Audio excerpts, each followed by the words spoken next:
I guarantee you that on today's podcast, you're going to learn something new about Chicago Bears head coach Ben Johnson and his Detroit Lions offense that you haven't heard anywhere else.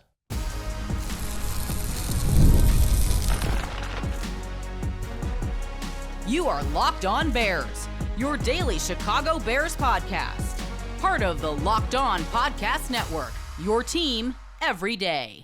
This is Locked On Bears, and I'm your host, Lauren Cox.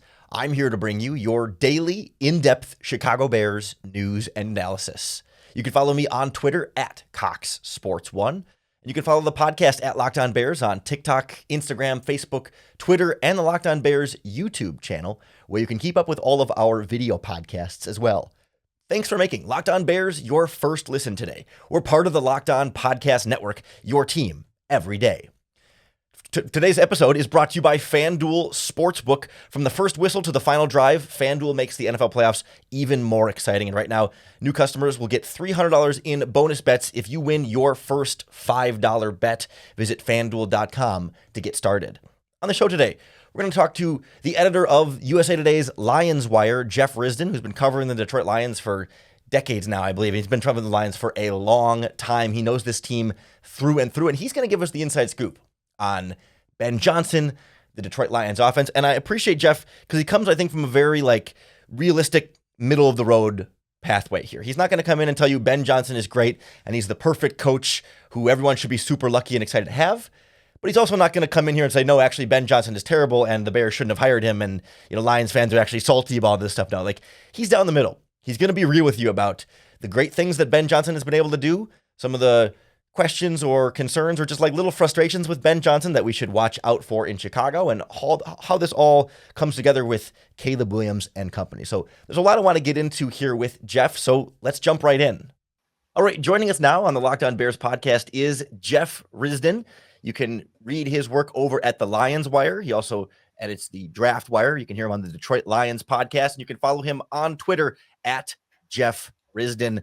Jeff, thanks so much for joining us. It's been kind of a whirlwind of Lions lose, Ben Johnson hired away. How are you keeping up with everything? How are you staying afloat right now? I'll tell you what, it is a very dark time in Detroit right now, just between the unexpected loss, losing coaching, losing Ben Johnson. It looks like we're going to lose Aaron Glenn. We're having some time here. It's also, completely frozen outside. I feel like I'm in Greenland. It's not great.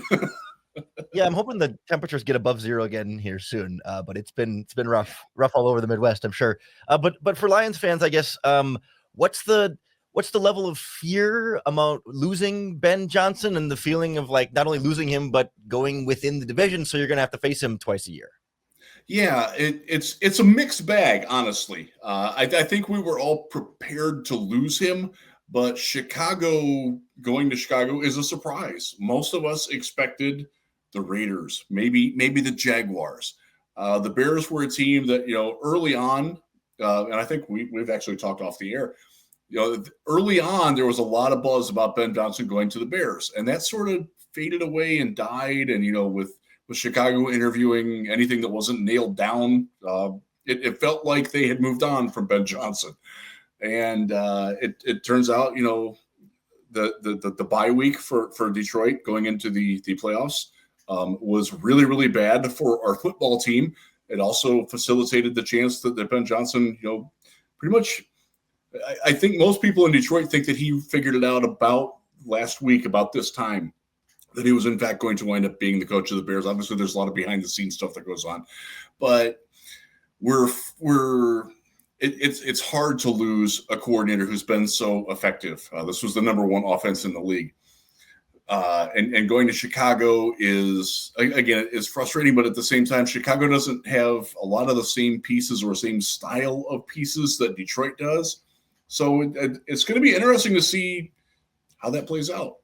He's got a very different quarterback in Caleb Williams than he had in Jared Goff.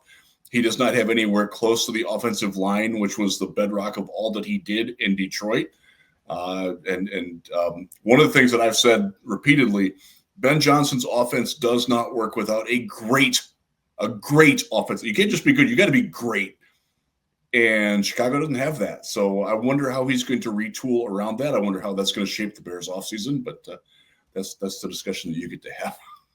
Yeah, that's something I wanted to drill into a little bit here. Is that offensive line? Like, has it been great the whole time in Detroit, or was there times when he had to try and adapt when they were still building it, or there were injuries for guys that otherwise would have been good? And I guess, how have you sort of seen that change over time? Yeah, so it's been really, really good. Top shelf, top 3 in the league the last 2.5 seasons since he took over, basically. The pieces were there. He was fortunate enough to inherit a line that had Taylor Decker and Frank Ragnow, who are both really, really good. Frank Ragnow was one of the 3 best centers in the league. Taylor Decker, certainly at his worst, is an average starting left tackle. Getting Penei Sewell, who is, for my money, the best offensive lineman, regardless of position in the league, is really good. They got Kevin Zeitler this year, Pro Bowler. They had Jonah Jackson at left guard. He was a Pro Bowler before he left for the Rams. There's been times where it hasn't always performed as well, and if you watch the Commanders beat the Lions the other night, you saw that. Graham Glasgow became a bit of a liability at left guard. That's a Lions problem we're going to have to deal with. Zeitler didn't play. So, and the offense, quite frankly, didn't work. One of the things with Jared Goff is not a mobile quarterback. He's nothing like Caleb Williams. He needs clean passing lanes. He needs to be able to see where he's going to be throwing and be able to step into it a little bit. Couldn't do that against Washington. I thought they did a very good job of that. By the way, Chicago did a fairly good job of that in the first meeting as well. The Lions, it sounds weird to say the Lions offense struggled when they scored 31 points in a playoff game. They should have scored 49, quite frankly. Like, it was there for them. So, yeah, the biggest question with Ben is that the creativity with his passing routes and the intricacy with which they're designed, they require a lot of pocket time and they require specific delivery angles. And when that hasn't been there, Jared Goff has not been great, and it's inhibited the offense. Is there a feeling like, I mean, there was always kind of this tension around, like, okay, do the Lions need a better quarterback than Jared Goff? And for a while there, the answer looked to be no. The loss in the playoffs brings some of those questions back. Like, is there a tension there between what it felt like Ben Johnson could do and what it felt like Jared Goff could allow him to do? That's a good question. And I do think that because they helped, first off, it's Dan Campbell's offense. Now, obviously, Ben Johnson had a considerable input in creating it and was the play caller and the sequencer. And Jared Goff had a tremendous amount of input in that as well. So I think that it was more of Goff didn't have a great day. The line didn't have a great day. Ben Johnson had a terrible day.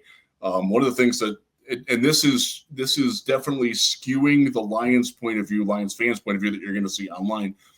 Ben Johnson had a bad game Saturday night. No doubt about it. And that's the lasting memory that a lot of Lions fans are going to have with him. And that's unfortunate because he's been a very good coordinator. His creative aggression fit very, very well with the weapons that they had and fit very well with Dan Campbell's mindset of being aggressive and going for it and pushing and knowing that you have to win games, especially in not this past season, but the season before that. You had to win like 35-30 because the defense wasn't very good. It's going to be interesting to see how he creates and crafts around that because, again, Ben Johnson deserves a lot of credit for helping design the offense. It is, in fact, Dan Campbell's offense. Ben certainly, obviously, had a lot to do with it, but Goff didn't have a good game. The 2 games where he was bad this year were both teams that can pressure you without having to blitz. And that's something that we have to be looking at in Detroit. But my confidence is still there in Jared Goff that he can handle with this group around him. It's a very talented group. Everybody's coming back. I'm not worried about Jared Goff winning playoff games. This game, again, Washington scored 45, 46. I don't want to remember what they scored. Obviously, one of those was a pick 6, and Jared Goff did not play well. But, that's the other side of that coin is, who are you going to replace him with? This draft's horrid. The free agent class is worse. Like, Jared Goff's the guy, man. Yeah. You mentioned the dynamic there with Ben Johnson and Dan Campbell a couple of times here. So I want to dive into that a little bit more and also through some of Ben Johnson's history as we continue the conversation here on the Locked On Bears podcast. This episode of Locked On Bears is brought to you by FanDuel Sportsbook. From the first whistle to the final drive, FanDuel makes the NFL playoffs even more exciting. Because right now, new customers can bet $5 and get $300 in bonus bets if you win your first bet. So whether you want to bet on these conference championship games, or you can bet on the NBA, NHL, college basketball, the tennis, soccer, boxing, all the combat sports, any $5 bet, your first $5 bet, if you win, you're going to get your winnings plus $300 in bonus bets, all to keep the action going. The FanDuel app is super easy to navigate, and the variety of bets keeps every game exciting. And when you win, you get paid instantly. No waiting around to get your winnings. Just visit FanDuel.com to join today and get started with $300 in bonus bets. That's FanDuel.com. Make this playoff season unforgettable with FanDuel, an official sportsbook partner of the NFL. All right, continuing our conversation with Jeff Risdon from the LionsWire, digging into everything Ben Johnson from the Detroit perspective here. Again, you can follow him on Twitter at Jeff Risdon and read his work over at the LionsWire, part of the USA Today sports media group there. Jeff, you mentioned the phrase a couple of times, but this is still Dan Campbell's offense that Ben Johnson is running. I guess, how would you sort of describe that relationship there? And I guess, how have you sort of seen that change over time from when Ben Johnson takes over for Anthony Lynn and sort of has this meteoric rise to now being a head coach? Yeah, and I think, and it's important to note that they created this together. And Jared Goff also had considerable input in it. The 2022 offseason going into 2023, Ben Johnson sat down with Jared Goff and was like, where do you see yourself thriving? What do you like to do? What do you want to see? And Dan Campbell was in on that as well. And they did a fantastic job of symbiotically putting all that together.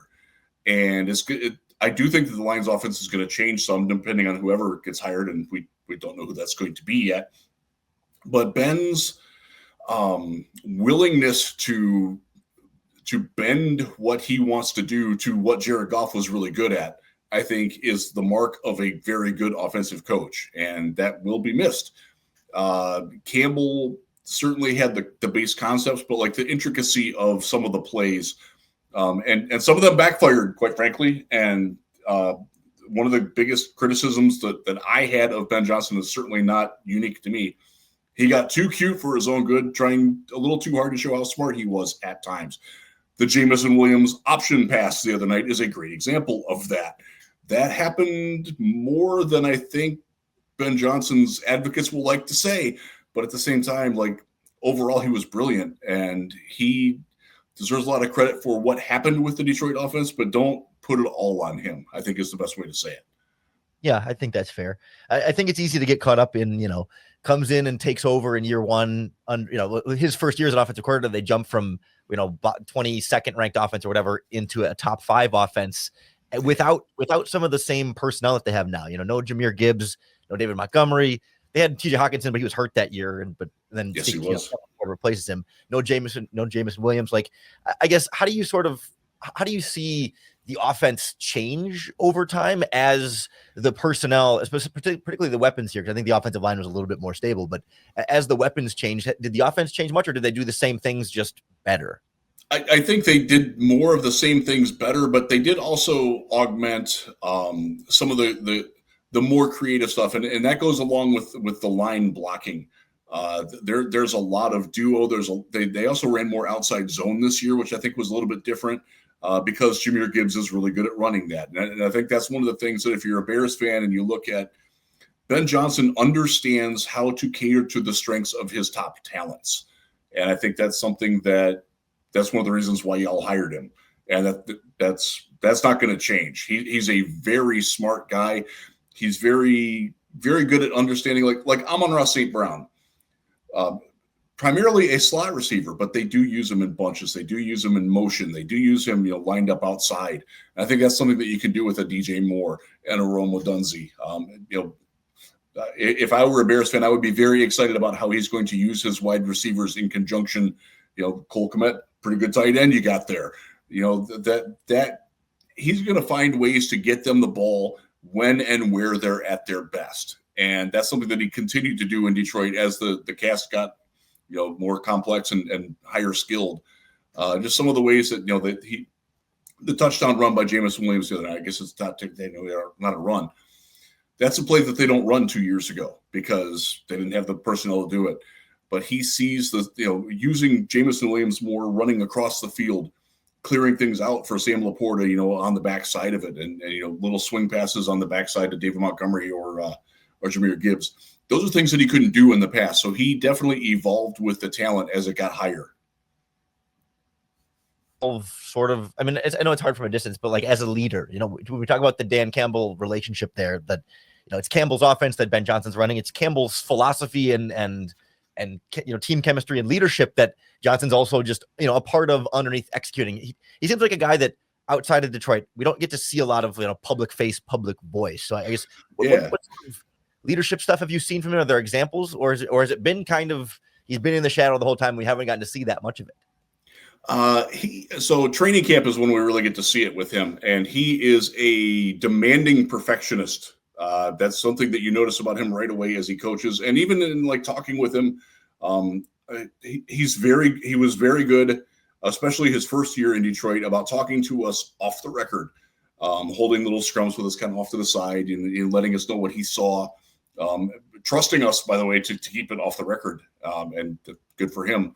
That's good for you too. He's as a leader, he's very affable, but also he's very demanding. He is a guy that Jameson Williams is a fairly immature player, especially when he arrived here. Didn't necessarily have a lot of discipline to his football game.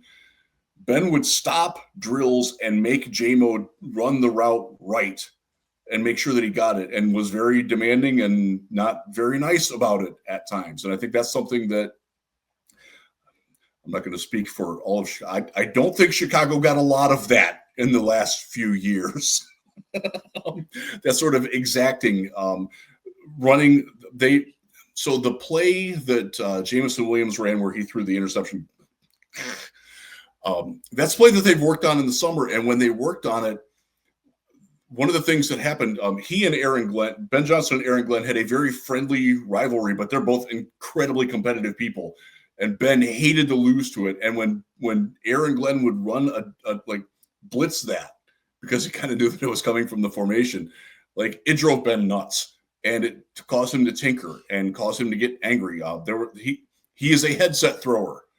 He is a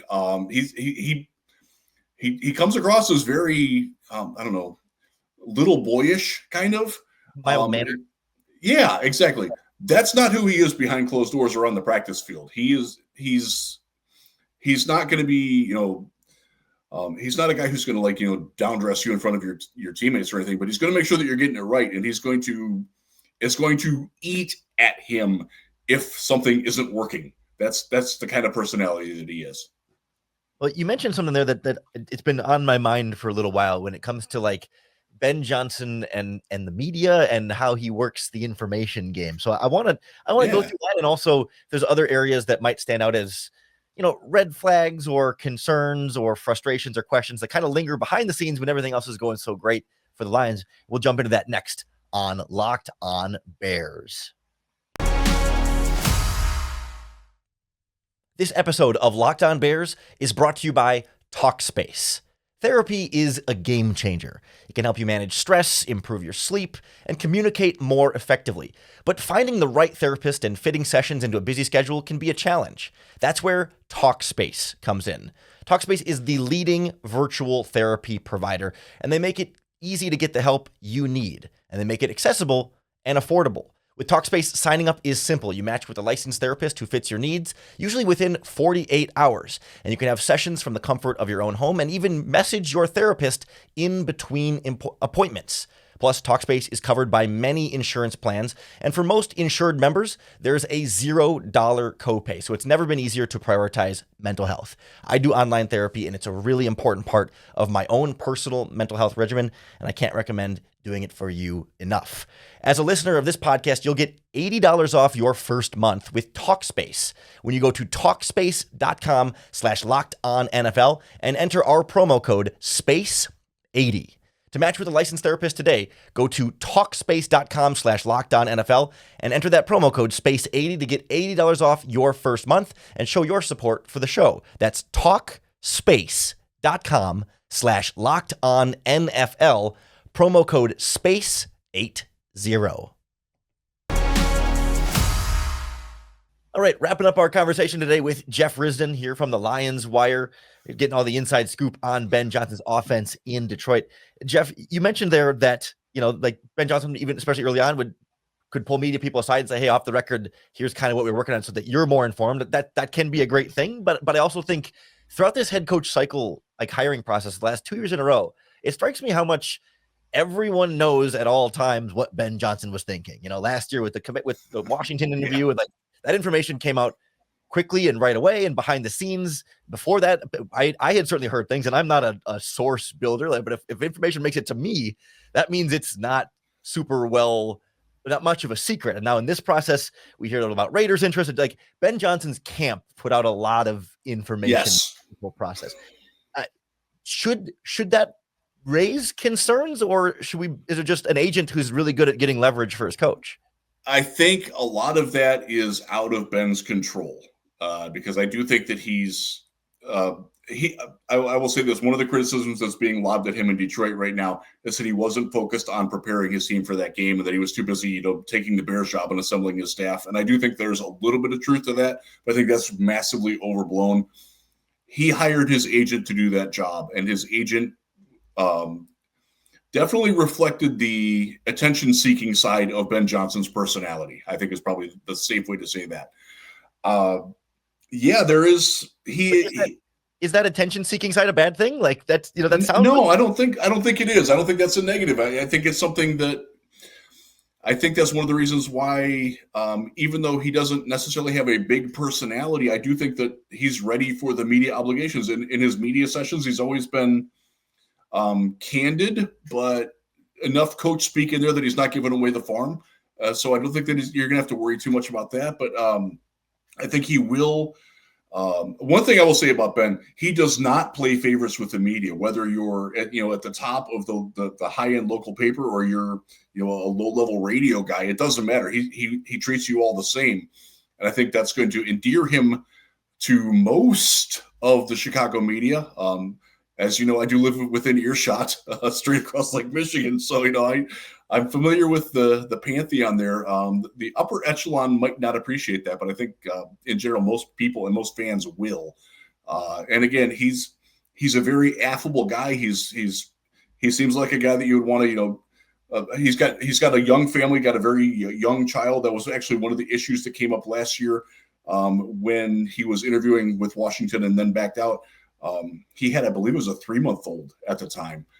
He's a guy that you feel like you could I'm at the dog park and there's the Bears coach over there and I'll go talk to him and he won't, sick his dog on you. He's that kind of a guy.